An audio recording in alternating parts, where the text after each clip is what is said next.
Welcome to Vicious Whispers with Mark Tullius, your source for horror, sci-fi, suspense, and all things violent.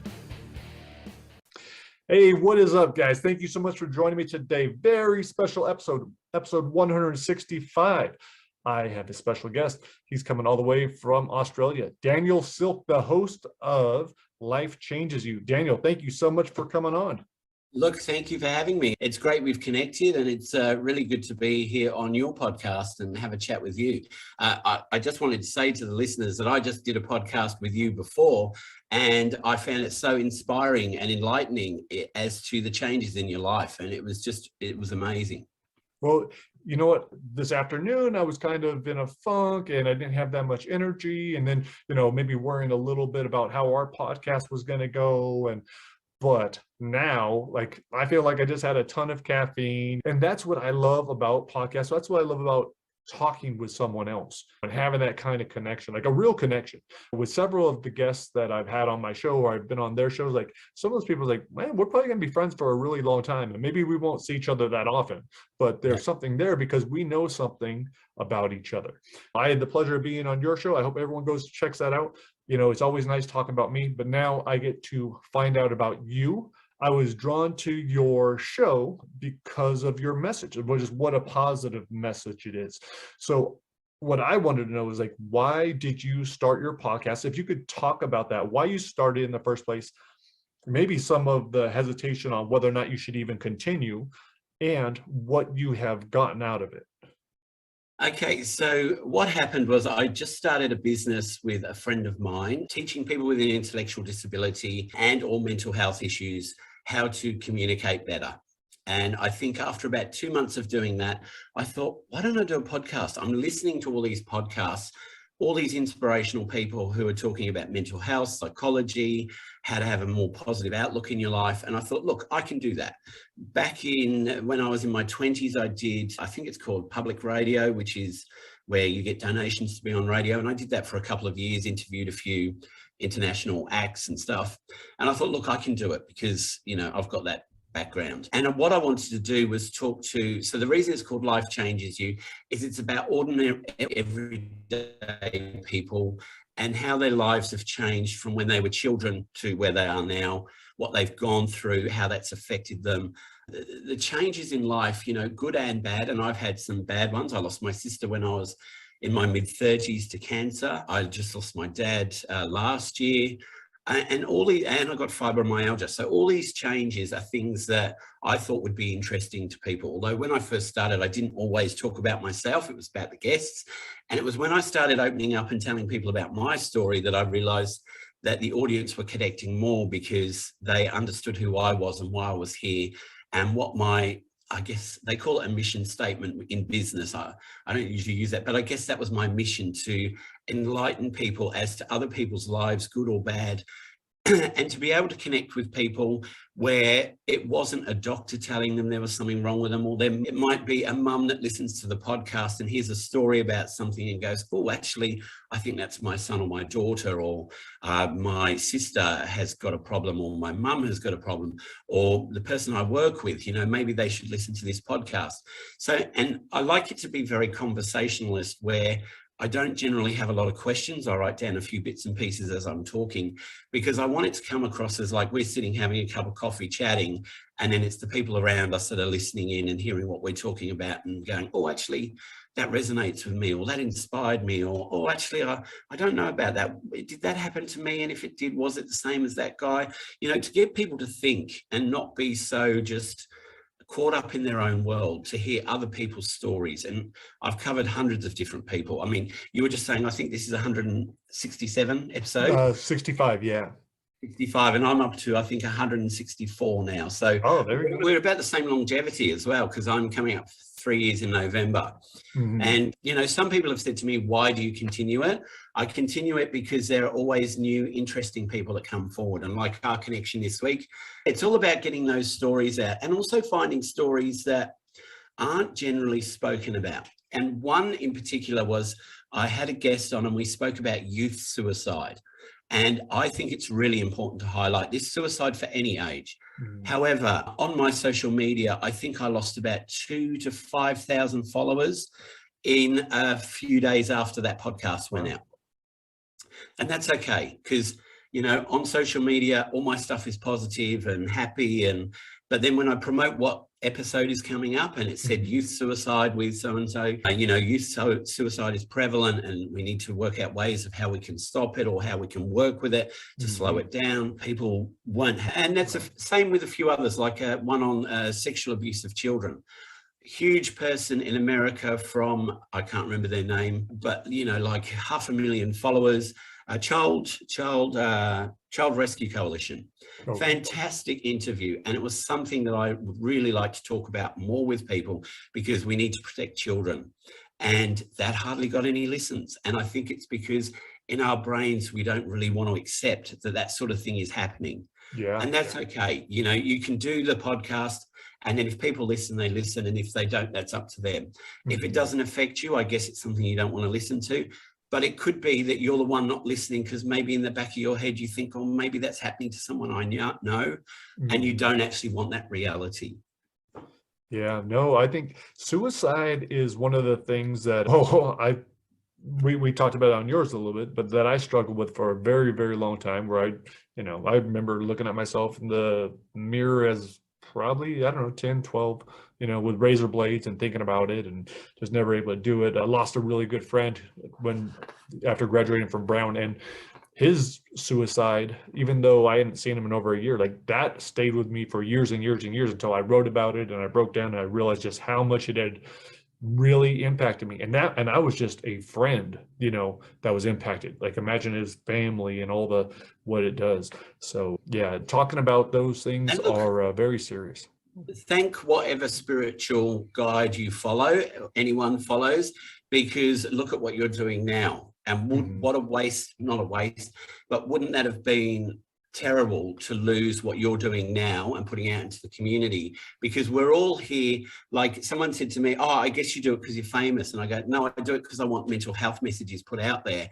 And I want people to understand more that, if you can't afford to see a counsellor or a psychologist, or you don't want to go because you're embarrassed, you can listen to podcasts, not just mine, anybody's podcast, and you'll get little bits of information that you can then go and have a look on the internet, and it might make you feel more confident about seeing a therapist. And then you can work through those issues. So anyone who's doing a podcast on mental health, psychology, those sort of things, it's brilliant because we're all giving up our time to help educate people and help people see things in a different way. That's awesome.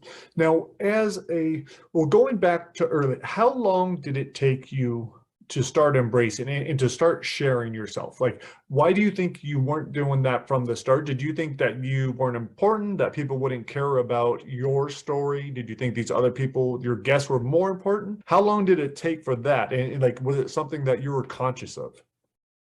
In the beginning, when I first started, anyone who listens to the podcast would know I'm a male.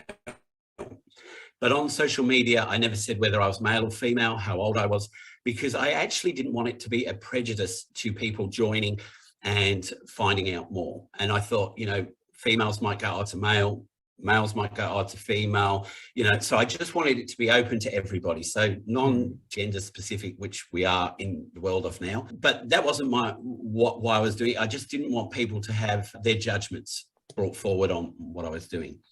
When I first started doing the podcast, it was about talking to different people and finding out bits about their lives. And the first 10, maybe 15 podcasts were all friends. They had some background somewhere where I said, look, come on, because I need guests. And until I get guests, I'm not going to get anyone else. And I think, it was about 6 months before I started sharing my own personal values and what had happened to me, because yes, for one, I wanted the guests to be at the forefront of what we were talking about. But then as I started listening to people's stories as we were talking, I started realizing that parts of things that had happened to me were relevant to the conversation we were having. And that's where I say to you, I like it to be more of a conversation, like we're both sitting down having a coffee together, because those things just automatically come out. It's your authentic self. It's not like, oh God, what am I going to say? I'm not going to say this. And so then I started realizing that talking about fibromyalgia. And when I started talking about that, I didn't realize what an impact that would have, because fibromyalgia is generally looked on as a female illness. And when males realized that I had fibromyalgia, I wasn't in bed, I hadn't given up work, I still had a purpose.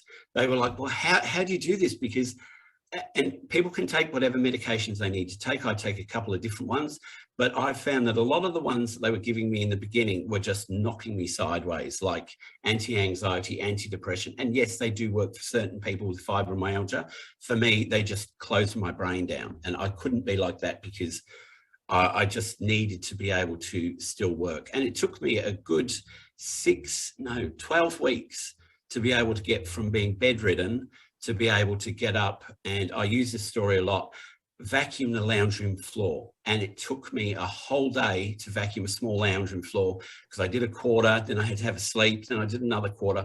But I knew if I didn't start setting myself small challenges, that was going to be my life. It was going to be in bed every day, not working. And I went back to work part-time. And then when I was working part-time, I started studying my diploma in counselling, and then went on to my Bachelor of Counselling. And people were saying to me, oh, you shouldn't be doing that because you get too tired. And I thought, if I get too tired, I've already got chronic fatigue and fibromyalgia, so I'm tired anyway. So I just kept pushing through and pushing through. And look, up until 2017, because I think I was diagnosed around 2010, I had a pretty easy run of fibro because of the way I set myself up.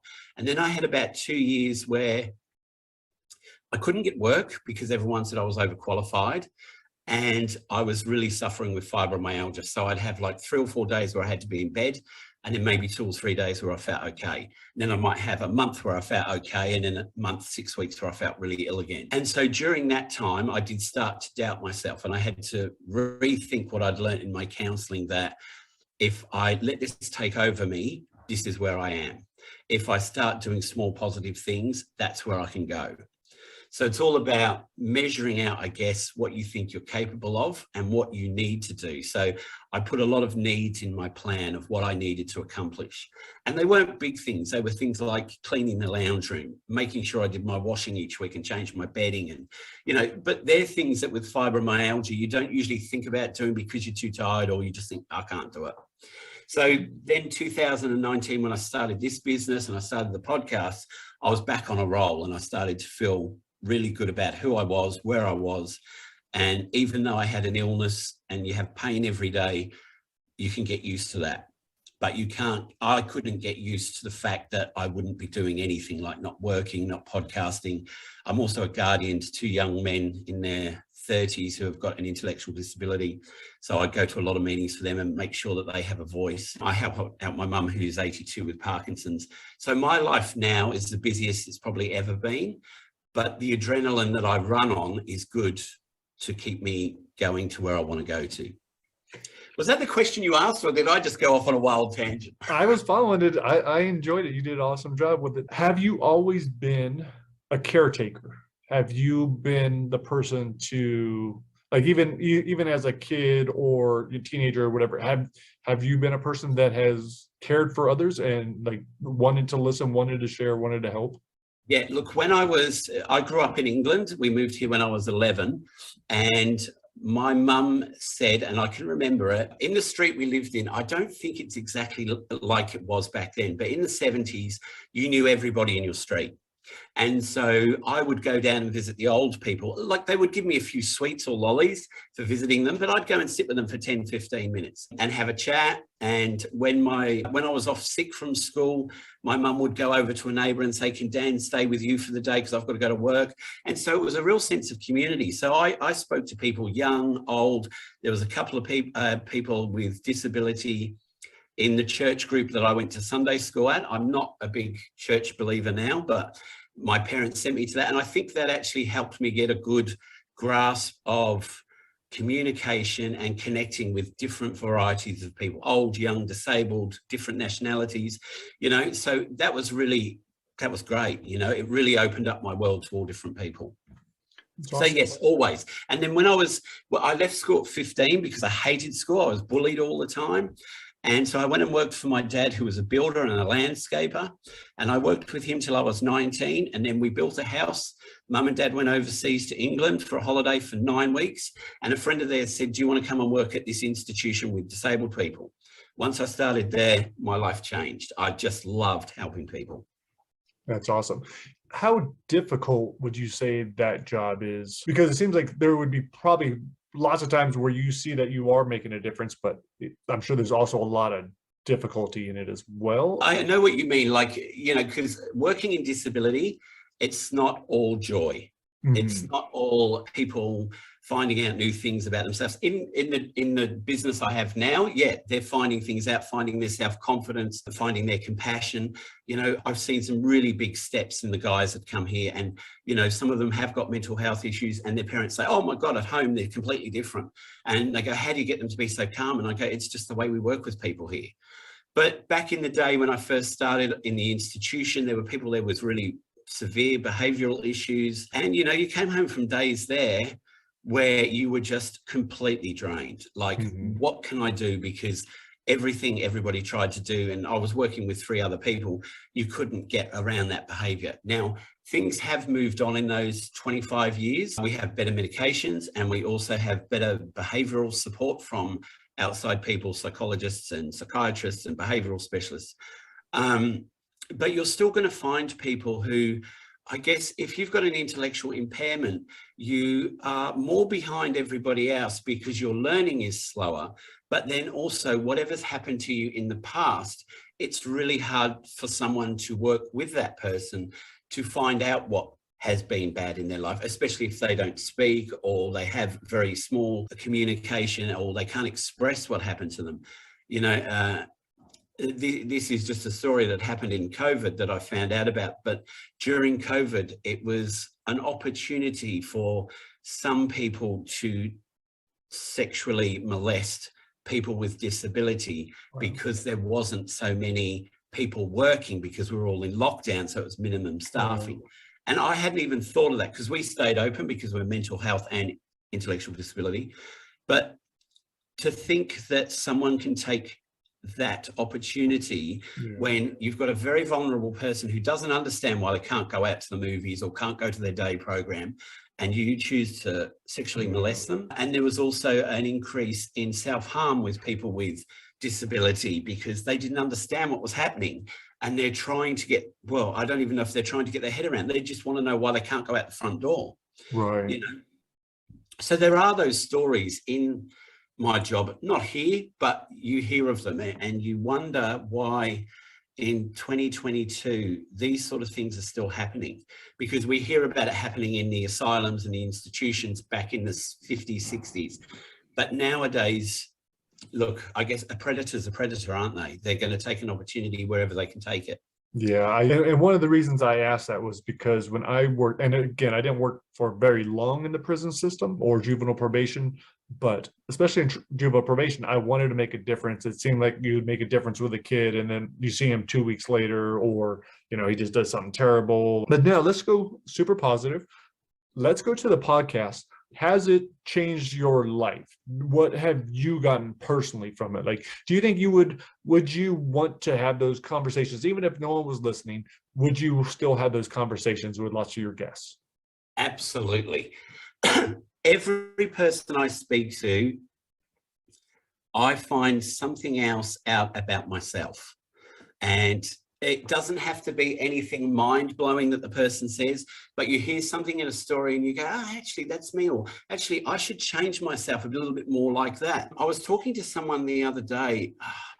We were talking about the importance of language and about being a people pleaser. And I did a podcast with someone else recently, and it worked out I am a people pleaser, which probably I didn't want to admit I was. But it was about how, sometimes you have a conversation with someone on the phone and the conversation is very one-sided. And then at the end they say, okay, goodbye. And you put the phone down and you go, oh, well, I didn't even say anything that I wanted to say. And this person pointed out, well, actually, Dan, you need to actually say what your need is, or what your want is, or what you need to talk about.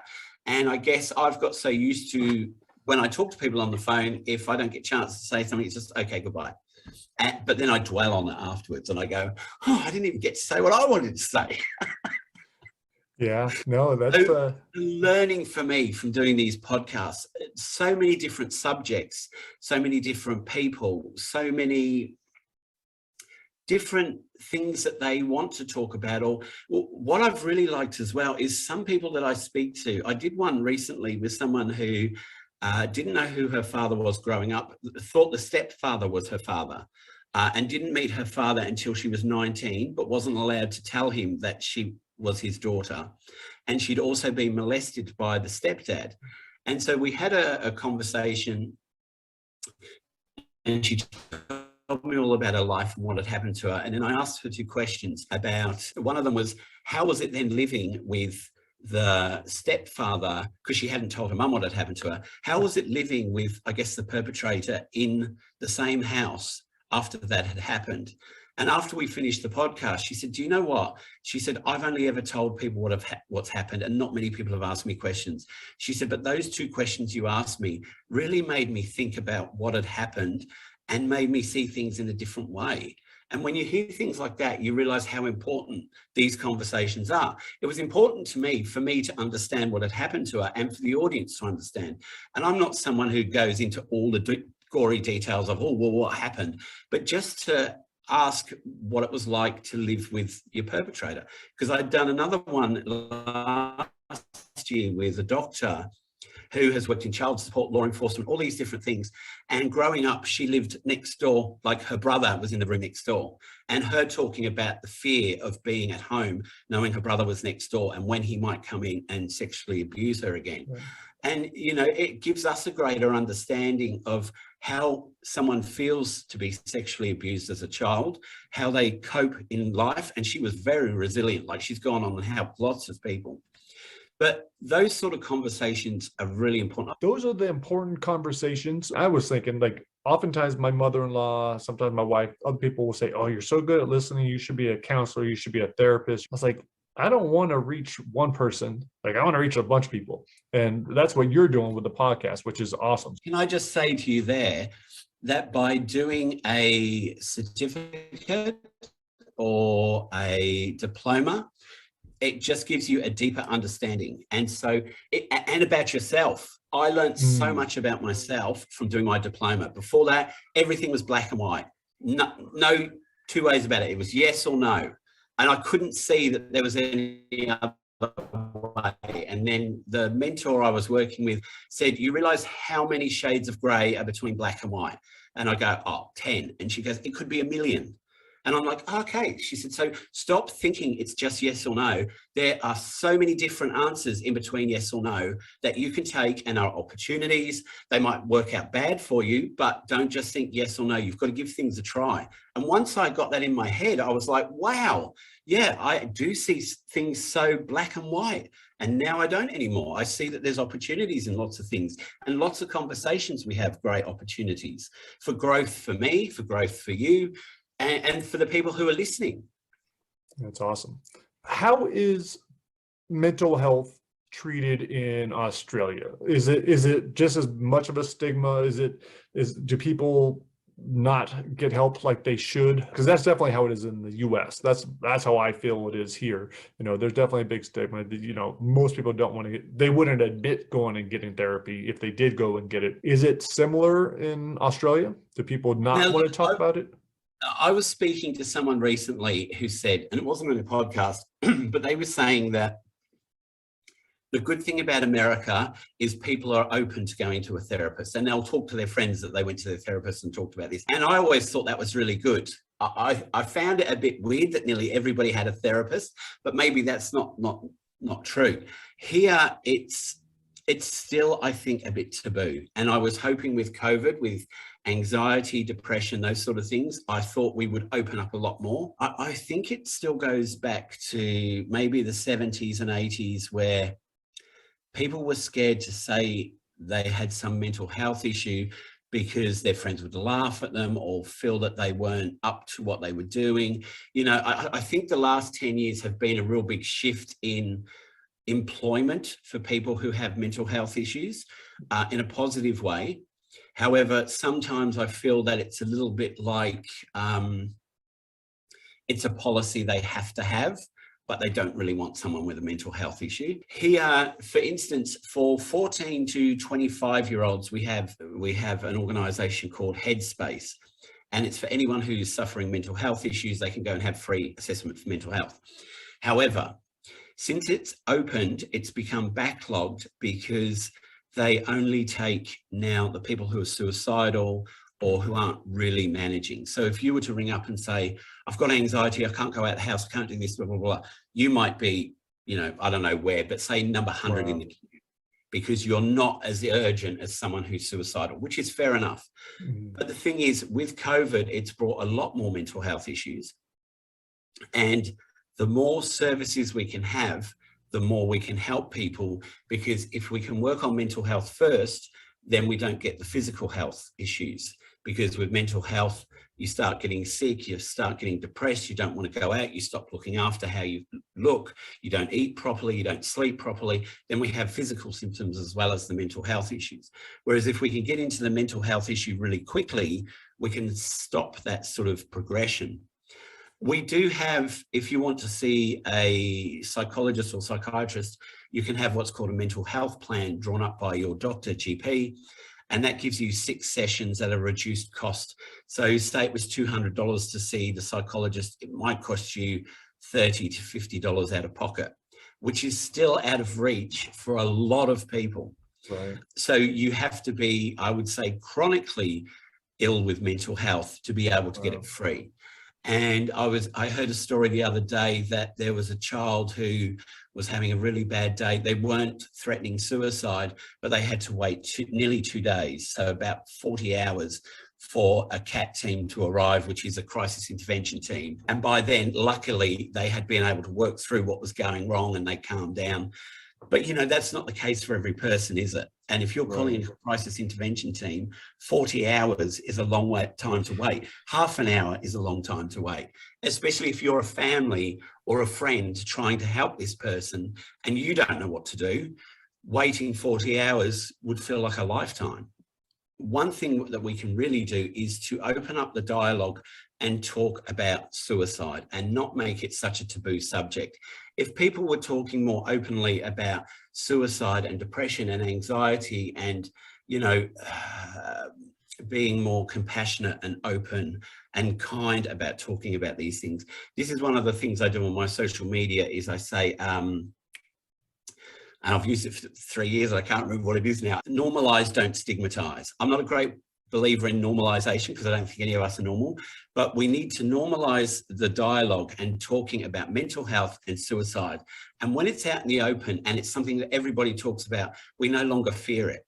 But at the moment, everybody is scared. And I think with parents, they might be too scared to ask their child, are you thinking of suicide? Are you having a hard time with mental health? Because they're not prepared for what might come back. And it's the same as I said to you about the podcast I did on child predators. You know, we don't really want to go there because we don't know what we're going to unravel. And once it's unraveled, how do we then deal with it?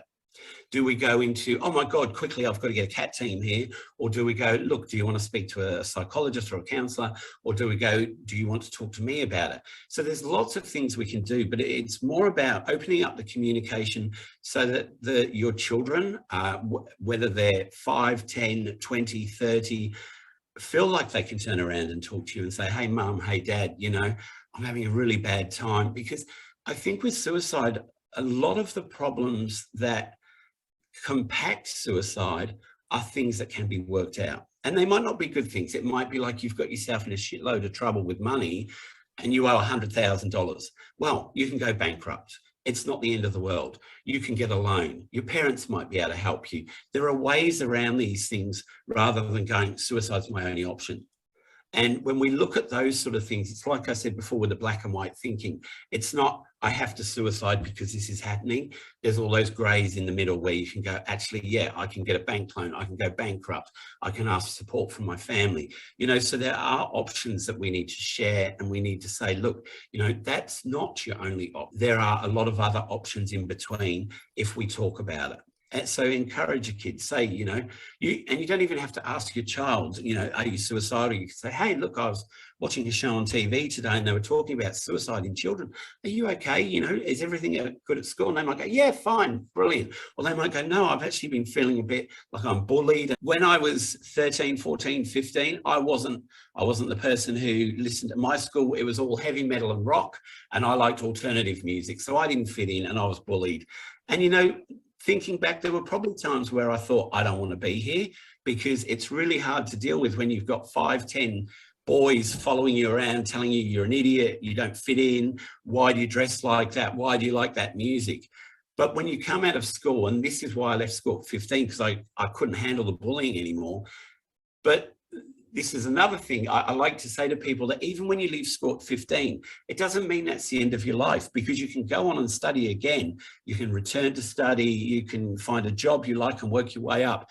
It's not, if you leave school, that's it, and you're an idiot. You can do so many more things. You can work in a shop the rest of your life and be happy. There's so many things you can do, but we need to open up the dialogue and not make suicide taboo and get rid of the stigma around mental health.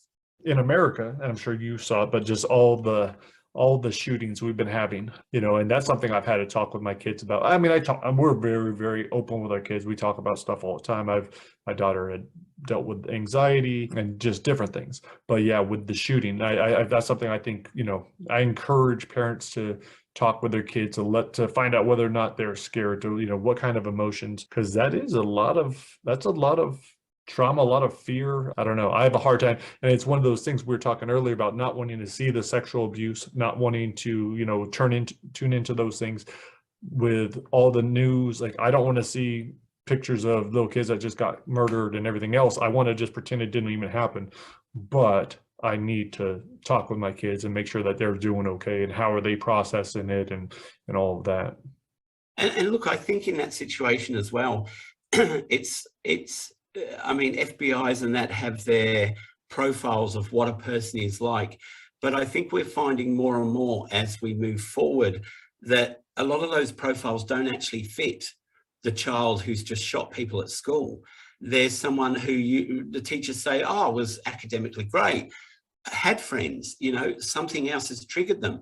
And we need to be looking at what we can put in as a resource into schools to catch those people who aren't the ones that fit the profile. Because it could just be they woke up in the morning and their dad yelled at them, or something went wrong. It could be a video game, they lost that and people laughed at them and they're like, well, that's not me, I'm going to show you. So we need to be across a lot of different things, and it's not easily explained in our podcast. It's not easily explained by governments, but we need to work towards finding new solutions that can continue us on into the future, where anxiety and depression become normalized and that people don't fear about speaking about them to their friends as well. Like I was saying on a podcast recently, what I think would be really great is if someone went to see a psychologist and they had some anxiety, depression, or schizophrenia, bipolar, and then the psychologist said to them, would you mind if I had your mum and dad come in and we have a chat? Or would you mind if I chatted to them? Or, so that you can educate the other people in the family. Because in the family, I think that's where it starts first. And if you get that feedback where there's no problem, let's just work through this. It's all good, we can do this. And then you'll be more likely to talk to your friends and family, friends and other people outside about what's going on. Because we've all been brought up on the stereotypical image of a schizophrenic or bipolar or someone with mental health issue is the mass murderer, the serial killer. And in reality, it's not. So we need to move past those, and we need to try and get all families. I think it would be great if the school had an evening where families were invited to come and they went through, this is what anxiety is like, these are the different types. And go through some mental health issues, so that then the whole family is sitting there and then they go home and they talk about it with their kids. It's a conversation that started that maybe they didn't want to start. Yeah, no, I think so many people are afraid to bring stuff up, but yeah, I'm very open because I'm like, look, this is what I have dealt with.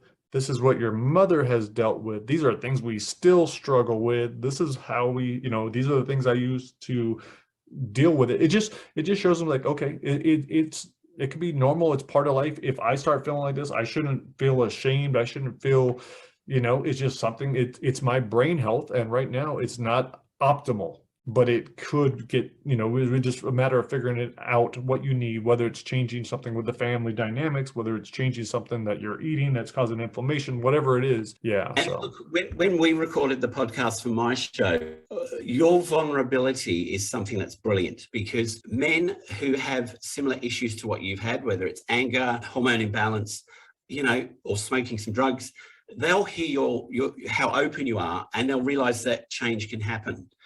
It's when you don't hear people like you speaking that people just go, oh, well, it's just me, or it's me and my mates that do this, and we're okay together, even though you're not, and you're not. But hearing someone like you speak about, you had anger issues and you worked through that, and then you had some hypnotherapy and all these different things you had, to then when you signed off from the podcast, when we finished the podcast and you left, I was going to get something to eat before we recorded this, and you said, I'm going to go and love my family. And I was like, wow, that is just a brilliant thing to say. And it shows how far you've come through your change and transition with where you were to where you are now with your mental health.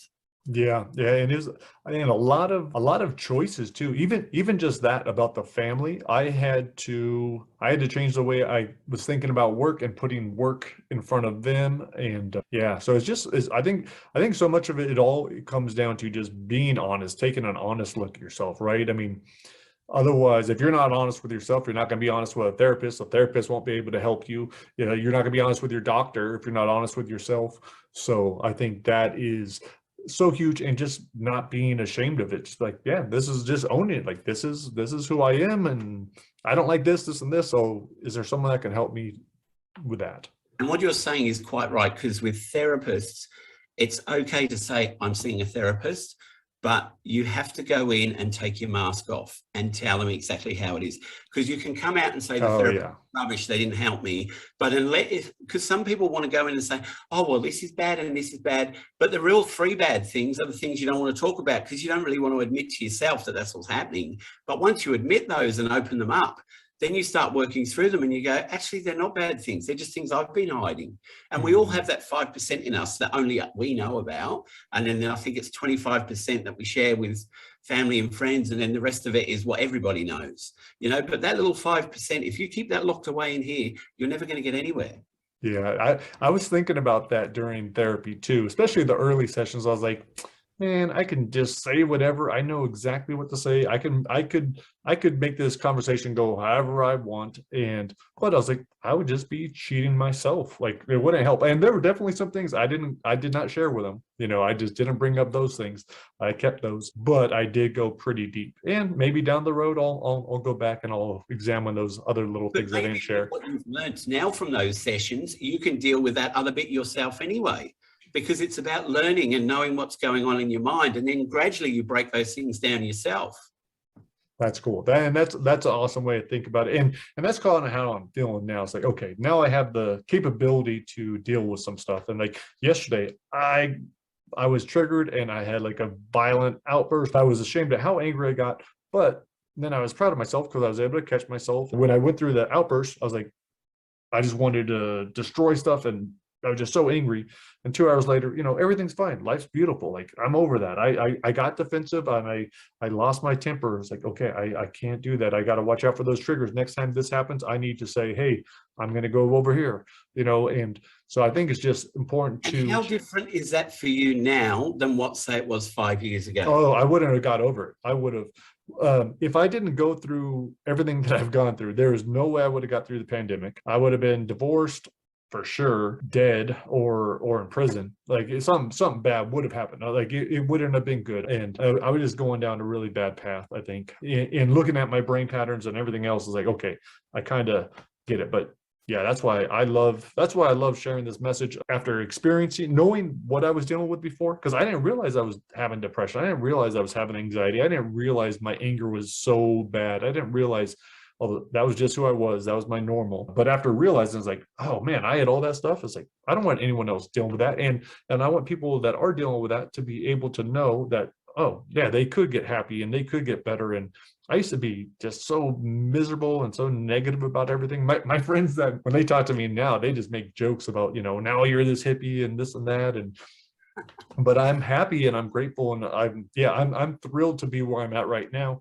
Well, what I wanted to say is, if you look at your timeline then, from where you were feeling really shitty about your life and you didn't like it and stuff like that, and then you went to therapy and working on yourself and opening up to new ideas and working through issues of your own, and now you've gone to teaching people how to do that.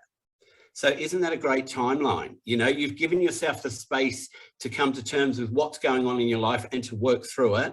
And now you're actually on things like this, actually speaking to people and saying, well, this is what I went through and I was there, so you can be there too. It's not like your life has to stay there. You just need to work on it a bit and then come out the other end, and then you can start talking to people about it, because you're very open and honest. There's not a lot of men who would come on and speak about all the things you spoke about and show people. And as you just said now, being happy. Yeah, and that was one of the great lessons I learned from my brother. He told me, because I think I really wanted to change people's minds. I was real passionate about something, but I was really angry about it too. He's like, the way to change people is to be happy. He's like, because then they're going to want to know why you're happy. Everyone wants happiness. If they see that you're happy, they're going to be like, well, what's that dude doing to be happy? So yeah, I think that look, that's something I learned in counselling, is if you want change with someone with a disability, model the behaviour. And when they see what you're doing, it's almost like when you're a child, you copy what people do, because that gets you praise or happiness or feeling good about yourself. And so you're modelling the behaviour of what you are now, and other people are going, hey, shit, how did he get to there? I remember him back 20 years ago and he wasn't like that, but now look at him, Yeah. No, super cool. Man, thank you so much for being on. I appreciate this. Thank you for having me on yours. Thank you for being on mine. Where can people find your podcast? So it's Life Changes You. It's on Spotify, Apple, Google, any of them. I'm also on Instagram, where I've got a big following. So there's always updates on there, which is life_changes_you_podcast. I'm on Twitter and Facebook, but they're not as big. Instagram, I don't even want to say how many. There's a lot of people that follow me there. So if you want to go there, there's my link tree, links to all the podcasts, to the website, if you want to email me. Yeah. Perfect. I will put that down below. Daniel, thank you again for coming on. I really appreciate this. This has been awesome. I'm motivated. I'm going to reach out to the Australian Football League and try to share my message as well. I appreciate you suggesting that. You've been an amazing guest. Thank you again for coming on. Thank you for having me. It's been brilliant. Paying the price. 6 months ago, I hit a pretty hard depression. Part of it was physical. Not being able to train jiu-jitsu or practice yoga due to neck, back, and shoulder issues. The other part was mental. The research for my book on traumatic brain injuries, TBI, and chronic traumatic encephalopathy, CTE, weighing me down.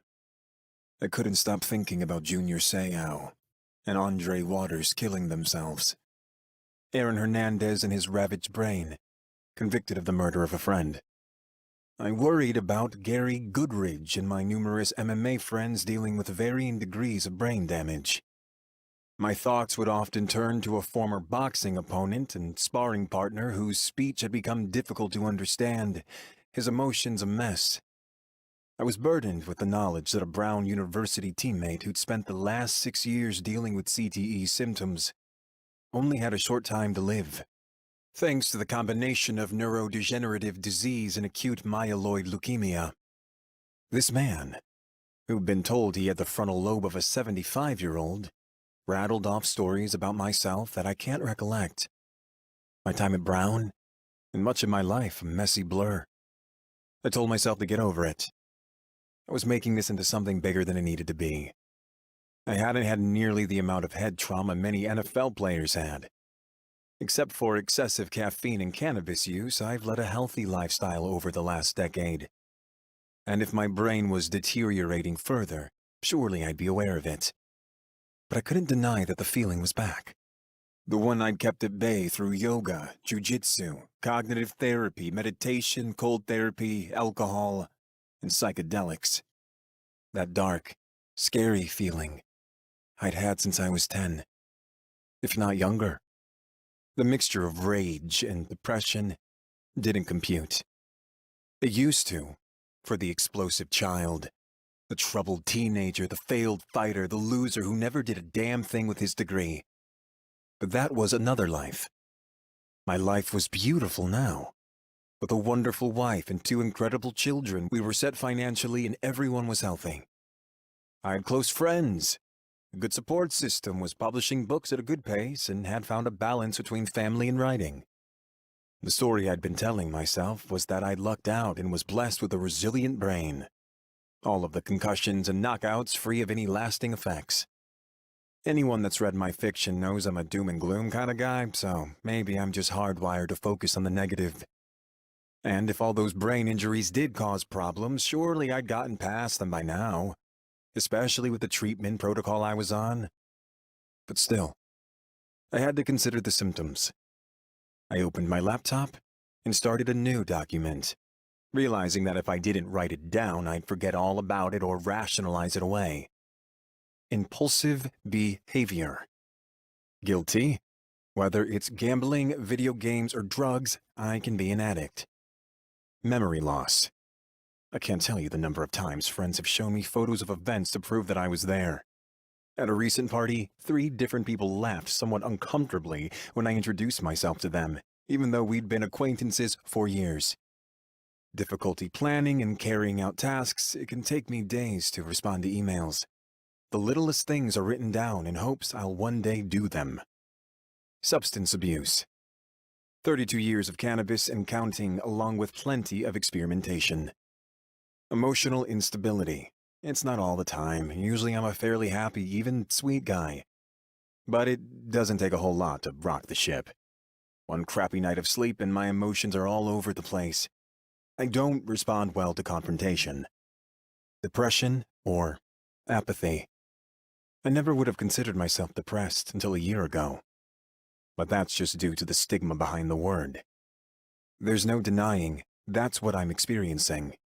Suicidal thoughts or behavior. I struggled with this most of my life. Spending too many of my college nights with a gun in my mouth. It's not something I'd ever do now that I have kids.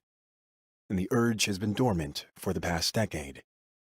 But even a trace of that self-destructiveness is something I need to be aware of. So, regardless of the source of damage, there's something wrong with me. Whether it was from a TBI, CTE, substance abuse, childhood scars, or good old genetics, my brain is not in a good place. That thought was depressing. But I'd written it down, given a voice to my fear. I felt a little better about it the following day, but couldn't read what I'd written without breaking into tears. Then, after an honest and loving talk with my wife, something shifted and I wrote 3 more lines that changed everything for me. But it's all good. I'm going to fix it. I have to. Fixing it is what I've been attempting to do since 2013, when a close friend urged me to research brain damage. He'd been photographing segments of my journey to 100 MMA gyms across the country, and was having a hard time watching me get my ass kicked by athletes half my age and with 3 times my talent. The more I read up on TBIs, the more I feared I had really screwed up. I was a reckless kid, experiencing my first serious concussion when I smacked my head on a schoolyard sprinkler at age 6 or 7. It's impossible to count how many I'd had since, but there'd been plenty. In 7 years of high school and college football, I'd lost consciousness 6 times. On top of that, I'd had constant trauma playing defensive line like a ram, always striking helmet to helmet. While attempting an MMA career, I was knocked out twice. On another 2 occasions, my brain was rattled so badly that I completely lost at least 15 minutes of time. And there was a ridiculous number of occasions where I left the gym with a moderate concussion. While attempting a boxing career, I constantly slurred my words and reversed their order. Between boxing and MMA, I had 14 professional matches and a losing record. A sure sign I'd taken more damage than I had dealt. Add a few more motorcycle accidents and a 70-mile-per-hour collision, and it is amazing I can write my own name, let alone a novel. The cumulative brain trauma made me a prime candidate for dementia, and was likely responsible for my spotty memory. All the aforementioned damage control occurred almost a decade before the last stretch of unnecessary blows to the head, causing at least 5 more concussions. My head slamming off the mat at Team Quest, nearly being knocked out at Syndicate MMA, a nasty head kick at Alliance MMA, and brutal beatings by Fabricio Verdum and Renato Babalu at King's MMA. Although I wasn't excessively worried about my brain health, I was concerned enough to implement some recommendations I found online. I began playing brain games on Luminosity and a couple other platforms, my scores in the top percentiles assuring me I was fine. The other big takeaway was the importance of exercise. Not only can regular exercise relieve stress, help with pain, and improve overall well-being, it's also good for the vascular system in your brain. Fortunately, I was motivated to continue training jiu-jitsu and practicing yoga, feeling fit at the lightest weight I'd been since high school at 208 pounds. In 2015, I participated in the professional fighter study at the Cleveland Clinic Lou Ruvo Center for Brain Health in Las Vegas, Nevada. Filling out the paperwork about my past was depressing, but I felt better after undergoing a battery of tests, blood work, and an MRI. The head of the program, Dr. Charles Burnick, assured me I was doing what I should to postpone or prevent a decline. On top of the exercise and better sleep, this included practicing guitar and learning German, activities that stimulate the brain. In 2018, I added Wim Hof-inspired breathing and cold water therapy to my routine, cleaned up my diet, and improved my sleep. I also began seeing a therapist, aware that cognitive therapy could rewire the brain and help me figure out why I had always been so dark and full of self-hate. I also wanted an unbiased person who could assess me and my personality and then monitor how I responded to the different types of treatments. But the real motivation for going was that my marriage needed it. The therapist helped me see the ways I was failing as a spouse and how to address issues that needed resolving. It also shed light on my perfectionism and low self-esteem. Therapy seemed to reduce my overall anger and anxiety, but it was still there. During this time, I listened to the Joe Rogan podcast, number 1056, with Dr. Mark Gordon of the Millennium Neuroregenerative Centers. Dr. Gordon described what happens when a traumatic brain injury occurs and dispelled many of the myths surrounding them. Most people assume in order to have a TBI, the individual needs to be knocked unconscious or have a very significant blow to the head. But Dr. Gordon explained the process could be started much more easily, even with a minor car accident or ride on a roller coaster. Once the injury occurs, the brain becomes inflamed, and this inflammation expands and disrupts the brain's ability to self-regulate hormones.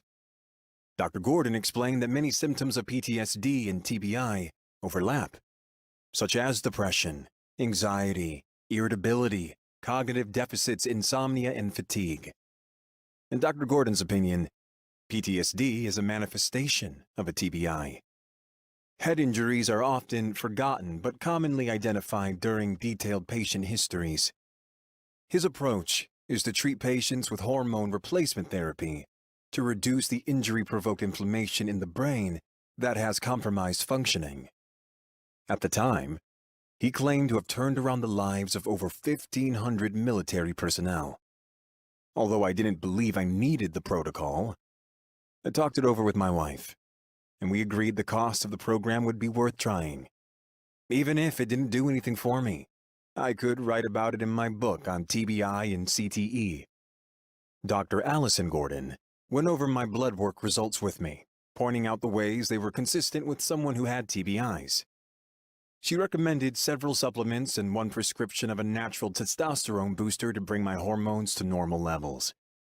I wasn't expecting much change because I felt fine, but 2 weeks after being on the protocol, I broke down crying in my backyard. Not due to anything being wrong, but because it was the first time I fully realized just how terrible my symptoms had been. Not having the weight of the incredibly high levels of anger, depression, and irritability was overwhelming. Another 2 weeks on the protocol, and I felt as if I was in the best emotional place I'd ever been with the mental clarity I'd been lacking. I got through the rest of the year and half of 2019 before hitting the proverbial wall of emotion when I realized that despite the improvements in the functional and emotional areas, I had a long way to go. I dusted off the notes for the brain book, hoping someone from my list of experts I wanted to interview would point me in the right direction. I contacted a few people and set up interviews, only to cancel them because the depression still had a hold of me, and I desperately wanted to distance myself from the subject. Fortunately, my sister sent me an email about the amazing results her son was having with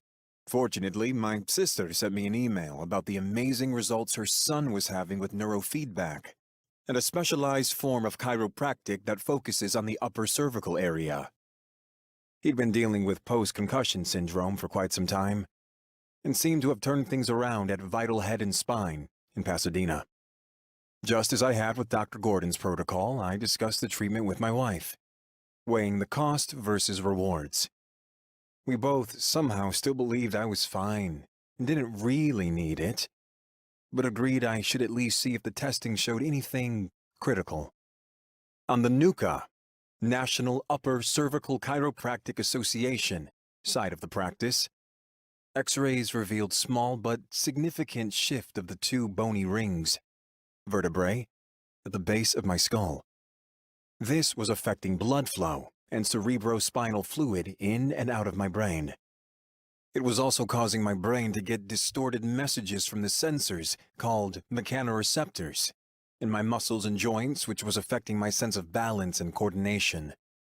On the brain training side of things, led by Dr. Giancarlo Licata, the results were sobering. Despite my ability to test high on brain games and such, the Integrated Visual and Auditory IVA2 test had me pegged as ADHD and ADD. My auditory scores nearly half those of a normal man my age. Even scarier was seeing the prevalent dark blue of my frontal lobe QEEG, quantitative electroencephalography, images which illustrated severely underfunctioning areas of my brain. Not only was this compromising my executive functioning, it was also affecting my higher brain center's ability to regulate my lower emotional centers. In addition, we could also see how my brain was trying to adapt to chronic poor sleep, also probably caused by my past concussions. After seeing these results, the cost of the program wasn't a factor. If I could improve my diminished brain function, I was obligated to my family to try. Although I didn't feel any significant changes immediately after the NUCA adjustments, I soon began feeling better overall, and my low back problem largely went away thanks to the improved signals from my brain balancing my body. On the neurofeedback side, I noticed feeling better after just a couple of sessions. Both my sleep and overall stress reaction were much improved. By my second week, I was so convinced it was working that I had my wife and daughter begin their own treatment protocols. Just 10 sessions in, I was telling anyone who would listen just how much this training had already improved my life. After 20 sessions, I retook the IVA test and remapped my brain. My results were encouraging, no longer triggering for ADHD and revealing noticeable improvement in many areas. During the review, Dr. Licata also helped ease one of my fears. I told him I was afraid that even though I was feeling better, what if it was just a temporary fix and I would develop CTE or some form of dementia anyway? He said we know enough about the mechanisms of the disease to feel confident it shouldn't develop. A big part of this is due to the improvement of deep sleep, which is of critical importance as this is where our body removes waste like tau and beta amyloid that wreak havoc in neurodegenerative diseases like CTE and Alzheimer's. I was also treating an overall inflammation with diet and supplements to avoid continually causing new damage. I just completed my 40th session and couldn't be happier with the results of my final retesting. Now my scores are higher than normal, and I no longer test for ADHD or ADD. Although the training does come with a considerable price tag, I've already begun another phase that will focus on emotional regulation and strengthening the areas we've already improved. I still have other treatments to explore and experts to interview, but I am feeling much more hopeful now than I was at any other point of this process. By treating the functional, emotional, and structural areas, I have attained a much healthier, happier, and safer place in my life. I believe I have significantly lowered the odds that I will develop CTE or another form of dementia. It has cost quite a bit of time and money, but it's a small price to pay when considering my overall health and happiness and the well-being of my family.